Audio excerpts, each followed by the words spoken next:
Hi hello నమస్తే, this is Suvarna. Welcome to Suman TV. ఈరోజు నాతో పాటు ఉన్నారు స్పిరిచువల్ గురు అనంత సాయి కృష్ణ గారు.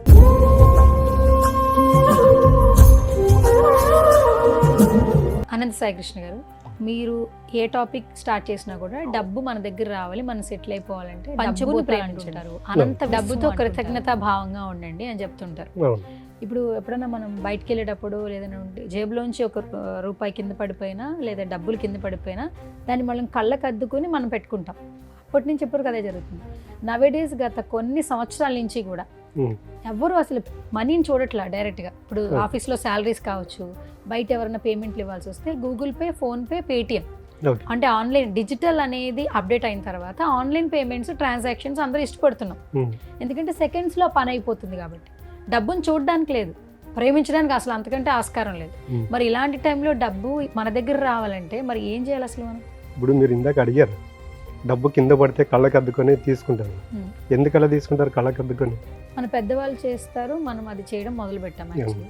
అంటే డబ్బు అనేది లక్ష్మీదేవిగా భావిస్తారు కాబట్టి. కరెక్టేనా అండి? లక్ష్మీదేవినా? ఓకేనండి. లక్ష్మీదేవి అంటే డబ్బు, డబ్బు అంటే లక్ష్మీదేవి, అవునా? ఇప్పుడు లక్ష్మీదేవి డబ్బు అన్నప్పుడు లక్ష్మీదేవిని పూజ చేస్తూ ఉంటారు. లక్ష్మీదేవిని ఎందుకు పూజ చేస్తారు? అందరూ బాగుండాలి, సుఖ సంతోషాలతో మంచిగా సిరి సంపదలు రావాలని కోరుకుంటారు. సిరి సంపదలు రావాలని, కరెక్టా? సిరి సంపదలు రావాలని లక్ష్మీదేవిని పూజిస్తూ మీరు రోజు డబ్బును తిడుతూ ఉంటే డబ్బుకు మరో రూపమైనటువంటి లక్ష్మీదేవి నీ దగ్గరికి డబ్బు ఎలా పంపిస్తుంది? పంపించదు. అది ఫోన్పేనా, గూగుల్ పేనా, పేటిఎం అనేది ముఖ్యం కాదు. నువ్వు డబ్బు పట్ల ఎటువంటి రకమైన ఆలోచనలతో ఉన్నావో దానికి సంబంధించిన రిజల్ట్ అనేది నీ దగ్గరకు వస్తుంది, అంతే. ఇప్పుడు చూడండి, ఇప్పుడు మీరు అడిగారు, ఇప్పుడు సమాజంలో క్యాష్ అనేది లేదంటే మొత్తం ఫోన్పే, గూగుల్ పే, పేటిఎం అని అన్నారు కదా. మీరు ఎక్కడ ఒక హోటల్కి, ఒక రెస్టారెంట్కి వెళ్ళి ఉంటారు, లేకపోతే ఒక బట్టల షాప్కి వెళ్ళి ఉంటారు, ఒక మాల్కి వెళ్ళి ఉంటారు. అక్కడికి వెళ్ళినప్పుడు చూడండి, ఏదైనా బిల్లు పే చేసేటప్పుడు ఫస్ట్ బ్యాలెన్స్ చెక్ చేసుకుంటారు. ఎందుకు? అంత పేమెంట్ ఉందా లేదా? ఎగ్జాక్ట్లీ. అంటే మీరే అన్నారు అంత పేమెంట్ ఉందా లేదా అని. అక్కడ ఏమవుతుందంటే నా దగ్గర ఇంత అమౌంట్ లేదు కదా, బిల్ అయిందన్నప్పుడు ఏమవుతుందంటే డబ్బు పట్ల మీకు అక్కడే ఒక నెగిటివ్ ఆలోచన స్టార్ట్ అవుతుంది. ఇప్పుడు డిజిటల్ కరెన్సీ అని మీరే చెప్పారు. డిజిటల్ కరెన్సీ ఉన్నప్పుడు ఏమవుతుందంటే అది డిజిటల్ కరెన్సీనా, క్యాష్తో పేమెంట్ ఇస్తున్నారని సంబంధం లేదు. డబ్బు పట్ల మీరు ఎటువంటి ఆలోచనతో ఉన్నారనేదే ముఖ్యం. చాలామంది చూడండి, ఫస్ట్ ఏదైనా బిల్ పే చేయాలంటే ఫస్ట్ అక్కడ బ్యాలెన్స్ చెక్ చేసుకుంటారు. బ్యాలెన్స్ చెక్ చేసుకున్నప్పుడు ఏమవుతుందంటే మనలో ఉన్న డబ్బు పట్ల ఉన్నటువంటి నెగిటివ్ ఆలోచనలన్నీ ఒక్కసారి వచ్చేస్తాయి. ఒక 5,000 బిల్ అయింది మీ ఫోన్పేలో, గూగుల్ పేలో, దాంట్లో ఒక 10,000 ఉంటుంది అనుకోండి. ఒక 5,000 పంపిస్తే మీరు జస్ట్ అక్కడ ఫోన్పే అనేది వితిన్ సెకండ్స్లో ట్రాన్స్ఫర్ అవుతుంది. ఈ సెకండ్స్లో నీకు 100 రకాల ఆలోచనలు వస్తాయి. అరే ఈ 10,000లో 5,000 పోయింది, నెక్స్ట్ డే ఎలాగా, నెక్స్ట్ ఈఎంఐ ఎలాగా, నా హౌస్ ఎలాగా, ఇవన్నీ ఆలోచనలు తిరుగుతాయి లేదా డబ్బు చుట్టూ. అలా తిరిగినప్పుడు ఏమవుతుందంటే మీరు ట్రాన్స్ఫర్ చేసిందేమో వితిన్ సెకండ్స్లో డబ్బు పట్ల మాత్రం 100 రకాల నెగిటివ్ ఆలోచనలు తిరుగుతూ ఉంటాయి. మనం మాట్లాడుకున్న యూనివర్స్ సిద్ధాంతం ఏంటంటే ఈ వితిన్ 1 సెకండ్లో నువ్వు 100 రకాల నెగిటివ్ ఆలోచనలు చేసినప్పుడు డబ్బు నీ దగ్గరికి ఎలాగ వస్తుంది? డబ్బు రాదు. మీరు ఫోన్పే చేస్తున్నారా, గూగుల్ పే చేస్తున్నారా, పేటిఎం చేస్తున్నారా అనేది యూనివర్స్కి సంబంధం లేదు.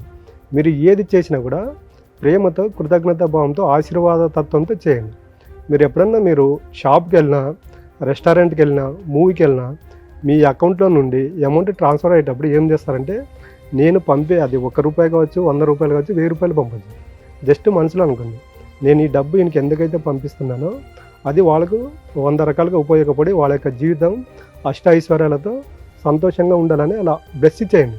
బ్లెస్సింగ్ చేసినప్పుడు ఏమవుతుందంటే ఇలా రోజు ప్రాక్టీస్ చేసేటప్పుడు ఏమవుతుందంటే డబ్బు పట్ల మీకు ప్రేమతత్వము, కృతజ్ఞత పెరుగుతుంది.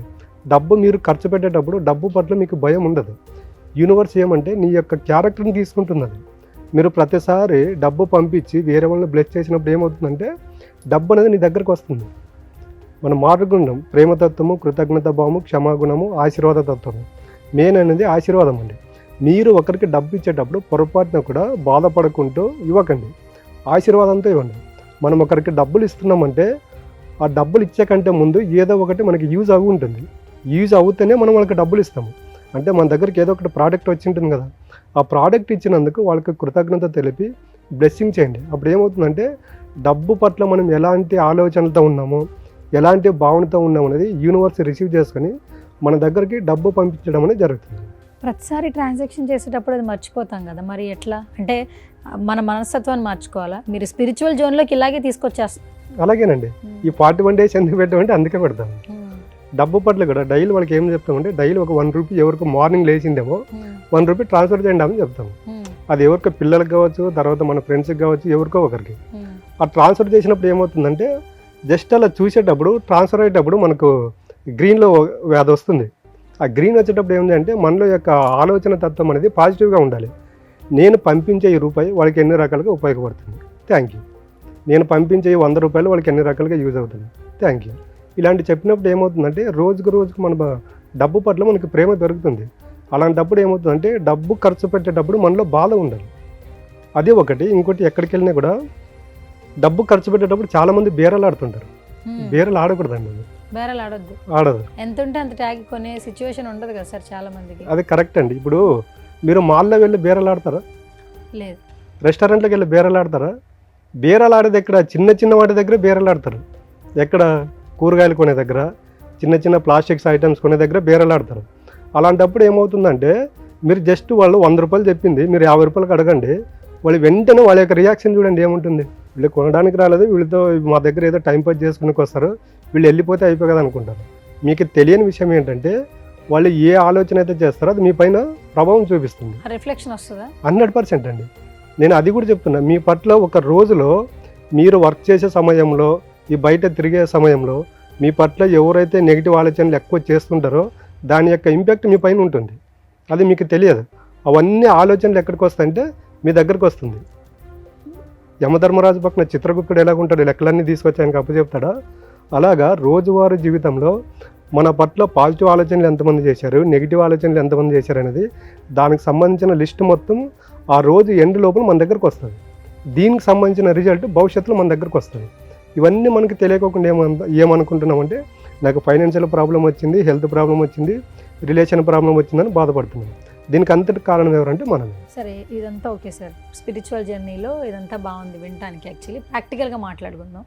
ఇప్పుడు ఆఫీస్లో ఎంప్లాయీస్ ఉంటారు. ఫస్ట్ తారీఖు ఎప్పుడు వస్తుందా నా ఎదురు చూస్తూ ఉంటాం శాలరీ పడడం కోసం. ఫస్ట్ అంటే 30 రోజులు వెయిట్ చేస్తాం ఆ జీతం కోసం. అది కనీసం ఒక 20 గంటలు కూడా ఉండదు. చాలా మందికి అంటుంటారు. ఒక 4 కూర్చుని మాట్లాడుకున్నప్పుడు అంటుంటారు శాలరీ వచ్చిందా అంటే ఇప్పుడే వచ్చింది, 10 నిమిషాలు కూడా ఉండలేదు అంటారు. వాళ్ళ నీడ్స్ అది బేసికల్ గా. మరి వాళ్ళు నెలంతా మరి డబ్బును గూగుల్ పేలో చూడరు, మామూలుగా ఫిజికల్ గాను చూడరు. మరి వాళ్ళకి ఎలా మంచి జరిగింది, వాళ్ళు ఎలా సక్సెస్ఫుల్ అవుతారు?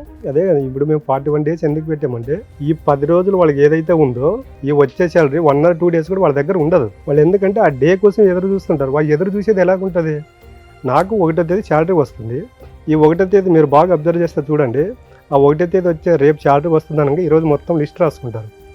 ఖర్చులు ఇన్ని ఉన్నాయి, ఇన్ని ఖర్చులు ఉన్నాయి, దీనికింత. అప్పుడు ఏమవుతుందంటే మనలో బాధ కలుగుతుంది.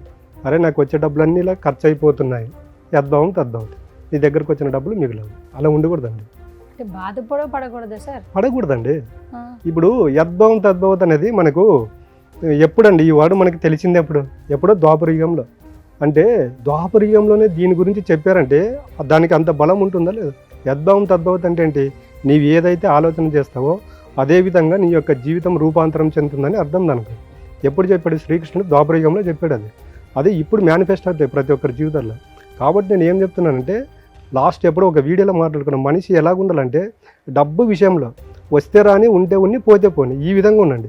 శాలరీ వచ్చిందా, ఖర్చులు అయినాయా, ఓకే థ్యాంక్ యూ. ఇప్పుడు ఆ ఖర్చులు నువ్వు అనవసరంగా చేయవు కదా. డబ్బులు వచ్చాయి, ఇవన్నిటికీ ఇంటికి, తర్వాత కొన్ని ఎక్స్పెన్షన్స్కి, ఈఎంఐకి, వాటికి వీటికి పోయాయి. వీటన్నిటికీ చేసింది ఎవరు? ఖర్చు చేసింది ఎవరు? మీరే కదా. మరి అవన్నీ చేయకోకుండా డబ్బులు మిగిలిపోతాయి కదా. ఇవన్నీ చేసేది మనమే. డబ్బు వచ్చినప్పుడు ఖర్చు అవుతుందని బాధపడేది మనమే. అలాంటప్పుడు తప్పు ఎవరిది? తప్పు మనదే కదా. ఇలాంటి వాళ్ళన్నిటికీ అక్కడ ప్రాక్టికల్గా లైవ్లో వాళ్ళకి చెబుతాం ఉన్నాడు, డబ్బు పట్ల ఈ విధంగా ఉందామంటే డబ్బు మన దగ్గరికి రాదు. Okay, thank you so much Anantha Sai Krishna garu. So spiritual జర్నీని ఎవరైనా స్టార్ట్ చేయాలనుకుంటే కనుక మీ లైఫ్లో డబ్బుకి సంబంధించిన ఇష్యూస్ ఉన్నా, ఆరోగ్యానికి సంబంధించి ఇష్యూస్ ఉన్నా, రిలేషన్కి సంబంధించి ఇష్యూస్ ఉన్నా కూడా కింద స్క్రోల్ అవుతున్న నెంబర్స్కి కాల్ చేయొచ్చు. సో అనంత సాయి కృష్ణ గారి టీం టచ్లోకి వస్తారు. ఆన్లైన్ కావచ్చు, ఆఫ్లైన్ కావచ్చు, క్లాసెస్ స్టార్ట్ చేశారు. ఎంతోమంది స్టూడెంట్స్ వాళ్ళ యొక్క ఇష్యూస్ చెప్తూ సార్ట్అవుట్ చేసుకుని సక్సెస్ రేట్తో ముందుకెళ్తున్న వాళ్ళు ఉన్నారు. స్పిరిచువల్ జర్నీ స్టార్ట్ చేయాలనుకుంటే తప్పకుండా స్క్రీన్ మీద కనిపిస్తున్న నెంబర్స్కి కాల్ చేయొచ్చు.